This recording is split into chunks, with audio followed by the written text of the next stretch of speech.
ট্রাম্পের নতুন ঘোষণায় H-1B ভিসার ওপর $1,00,000 ফি বসানো মাত্রই অ্যামাজন, মাইক্রোসফটের মতো জায়ান্ট আইটি কোম্পানি তাদের বিদেশে থাকা কর্মীদের দ্রুত আমেরিকায় ফিরতে বলেছিল। কর্মীরাও তাড়াহুড়ো করে টিকিট কাটতে গেলে হঠাৎই আকাশ ছোঁয়া হয়ে যায় ভাড়া। নিউ ইয়র্ক দিল্লি একমুখী টিকিট 2 ঘন্টার মধ্যেই $420 থেকে লাফিয়ে পৌঁছে যায় প্রায় $900। কিন্তু কেন এমন হলো? খোঁজ নিয়ে দেখা গেল 4chan নামে এক অদ্ভুত অনলাইন ফোরামের হাত রয়েছে এর পেছনে। তারা ঘোষণা করেছে এক অভিনব কর্মসূচি, অপারেশন ক্লগ দ্য টয়লেট। পরিকল্পনা, ভারতীয়দের আমেরিকা ফেরা আটকানো। কায়দা হলো, অনলাইনে বিমানের আসন রিজার্ভ করা হবে, কিন্তু টাকা দিয়ে কনফার্ম করা হবে না। ফলে 15 মিনিটের জন্য ওই আসন আটকে যাবে, আর নতুন ক্রেতারা টিকিট পাবেন না, দামও বেড়ে যাবে।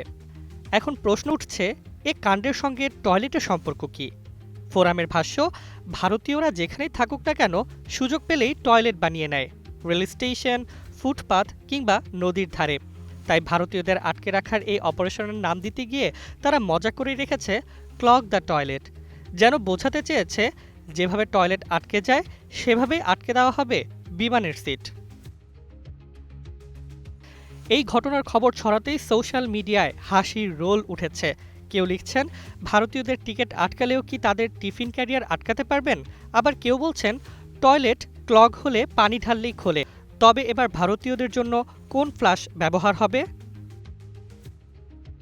সব মিলিয়ে রাজনৈতিক সিদ্ধান্ত, কর্পোরেট আতঙ্ক আর ফোরামের কৌতুকবাজি মিলে তৈরি হয়েছে এক নতুন নাটক, যার নামই এখন সবচেয়ে আলোচিত, অপারেশন ক্লগ দ্য টয়লেট।